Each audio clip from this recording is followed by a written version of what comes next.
All the talk this week has been about the reconfiguration and the changes that are going to be made here. What are your thoughts on that? And were you ever approached with any feedback?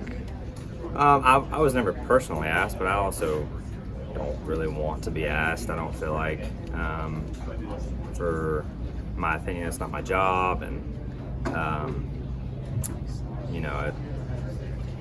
just whatever it is, it is. You know, at the end of the day, like, I'm not sure why it's such a big deal.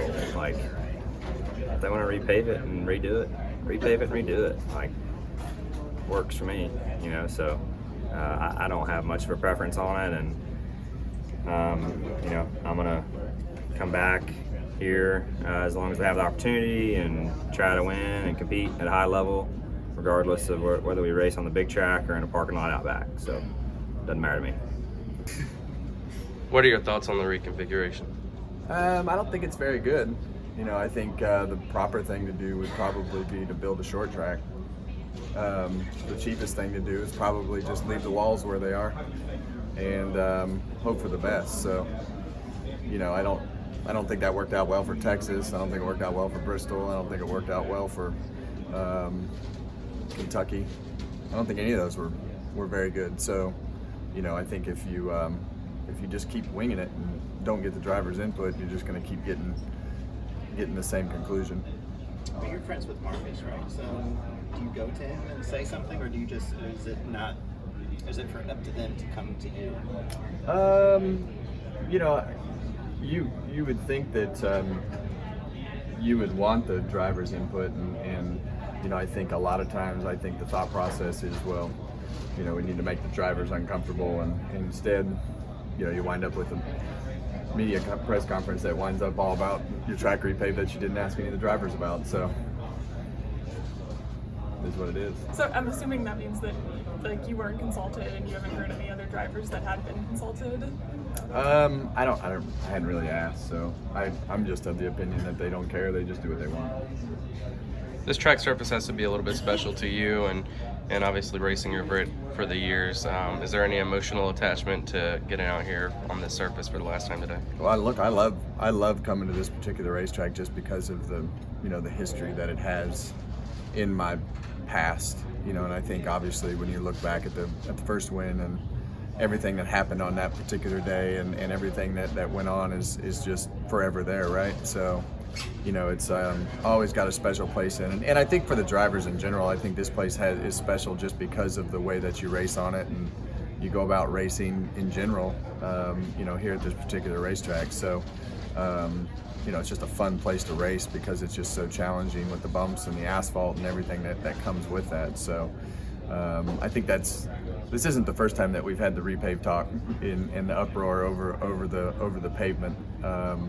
But I think it's the first time that everybody's had the plan pitched on them, you know, 3 days before the race and said, "Oh, iRacing designed this." And I've been in some really, really horrific iRacing events, you know, where the tracks drive nothing like the race cars, and it's not anything, you know, personal against iRacing. You just, you know, you wouldn't design an airplane and go fly it with passengers in it before you tested it. And you know, I think the input that comes with the knowledge of things that come with, you know, the drivers and the way that the cars are and the things that happen are important. So, you know, you can't have a bunch of suits designing a racetrack. Stuff in lane 2 and 3 to make it wider. We go to Texas, we spray it in lanes 2, 3, 4 at Texas to widen it. I mean, what are we doing? Now we're going to come here and run around here like Darlington? I just don't see it. And they want pack racing. You want pack racing too wide. Who's going to pass? Where are the lanes going to go? You know what I mean? Like, you're going to get to the straightaway and make it 3 wide and then try to blend back into 2 when you get to the corner? Simulation. Yeah, they've got it worked out. Why the disconnect right now between the drivers and racetrack owners? Because they can do whatever the hell they want to do because nobody holds them accountable. They took Bristol and tore Bristol apart and turned Bristol actually into a pretty racy racetrack. All the drivers loved it, but of course they would argue that the fans don't. So there's a divide on that. There's a divide on pleasing the fans in the grandstands and putting on a show and what that show is. And there's videos on YouTube, Google it. I think Mark Martin shared it on his Twitter earlier this week with Tony Stewart. We're in the racing business. You know, we race cars. There's going to be times where a guy figures it out, he runs off. You know, that's racing. but they want to be in the entertainment business and put on crashes and fireballs and everything else. And I have been in a race that I haven't walked out of before, and that sucks. And then I missed 11 after that, you know. So I know what it's like to get hurt. I know what the opportunity presents itself, and coming to Atlanta with more banking, less racetrack to race does not sound appealing. I think what they're trying to accomplish is not feasible under what the current configuration that they're going with. Am I reading it correctly that it's different with Speedway Motorsports? That going back even a few years ago to like Kentucky PJ1 2017 when Steve Swift kind of did his own thing, is it the relationship kind of more disconnected here? Yeah, it is. And I mean, you know, each track operator has their own agenda, right? NIC and SMI, they do things a little bit differently. SMI is very, fan. What do the fans want? We just want to do whatever it takes to make the fans happy and put on a great show for them. IC is a little mix of like competition. Where the disconnect is like, where it's just, we just gotta stop with the novelties. Like, be what we're good at. And let's just do that. Like, why are we trying to reach outside of what NASCAR has always been about for a long time?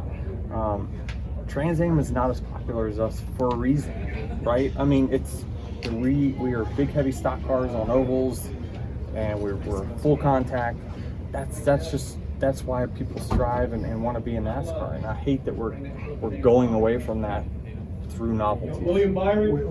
Yeah, I mean, just the direction of where we're going.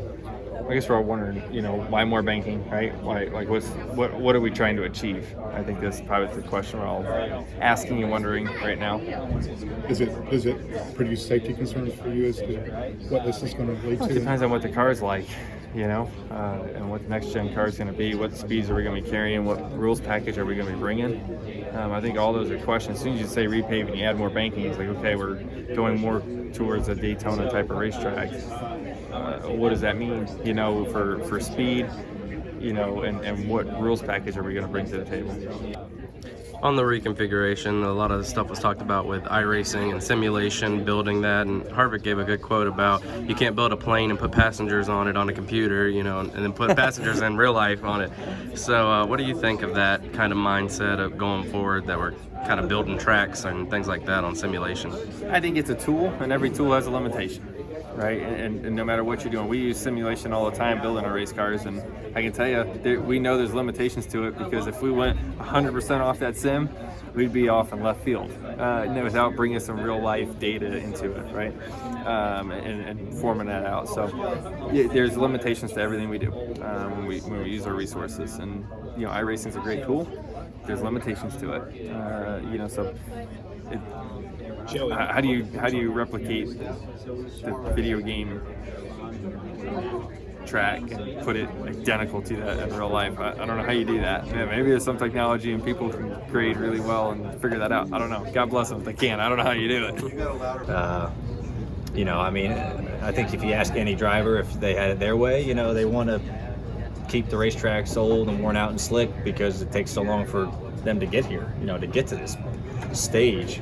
So I think you ask anybody, they're going to tell you that, especially a driver. And so I don't know, it'll definitely change the way it races. I'm going to miss the old surface that we got now, that's for sure. But at the end of the day, it's not my call. Not any of our calls, I guess. But the higher powers are the ones making those calls, and we just have to deal with it. I'd say officially there wasn't a lot of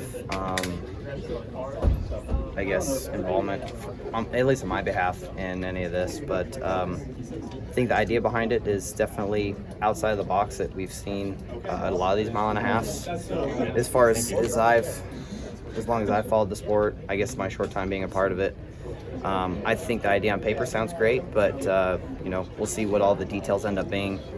I think it's kind of, with a super speedway type of race in mind, I think the front straightaway might need some more work. So, I don't think all the details are out yet on it. Obviously the big one is reconfiguring and redesigning the corners, making more banking, narrowing the surface up a little bit, which is a wide racetrack. So we'll see what happens with the front straightaway, but I think it could turn out to be a really interesting and new experience for us as drivers and the fans. Do you wish that NASCAR would get more input from you guys on these types of? It's a fine line, right? I think it's no secret. Like the drivers we have our agenda, right? When it comes to the racing package, when it comes to the tires we have, everyone's a little bit different, and sometimes even though we don't want to admit it, the drivers may not have what's best for the fans in mind. But I think when it comes to racing surface, I don't know many drivers that want a single file race. So everyone's experience is a little bit different, but it's something maybe we can learn from, or maybe for the next one down the list. You can't go off of one person's opinion or one group's opinion, and ultimately it's not our money going into the reconfiguration of Atlanta. It's SMI, so we're not paying for it. So I guess ultimately we don't have a lot of involvement in it. It is what it is. But as a driver, as me personally speaking, I just hope it turns out to be a great product for the fans. This is a track, one of the oldest surfaces, one of the most challenging that we have. When we lose that, what do we replace it with, right? And I think that's very important, that we replace it with something that continues to be very exciting. From a few days ago, the announcement of the reconfiguration, a lot of different feedback. Some drivers are like, we don't care, we're going to race what we race, and some would like some more feedback in the decision. Where do you stand? Yeah.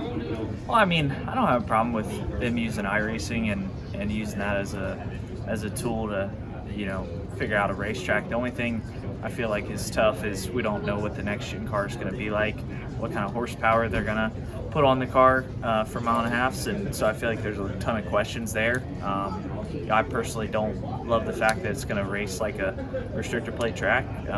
It's going to be narrow and drafting and super high speed wrecks. So I think if that's what they want, then it's going to be a lot of big wrecks and probably a lot of injuries and stuff. So it's gonna, as narrow as this place is, so it's gonna be interesting. You bring up iRacing, and that's something that you're obviously well accustomed to, and all of that stuff. So the next gen, you tested it some, and now you've run it some on iRacing. How similar do you think they are? Is there still a ways to go for iRacing with the next gen car, and does that kind of concern you with them building tracks around it? I think the car is pretty similar on there. I don't know what access to data they have, but it seems like it's pretty similar to what I drove. So I think it's a good platform to use. I don't think it's bad by any means. I think they're pretty close for the development that is in the car right now. Once the teams get a hold of it, it'll probably change a little bit, and they'll have to keep up with that. But I'm not sure what resources they have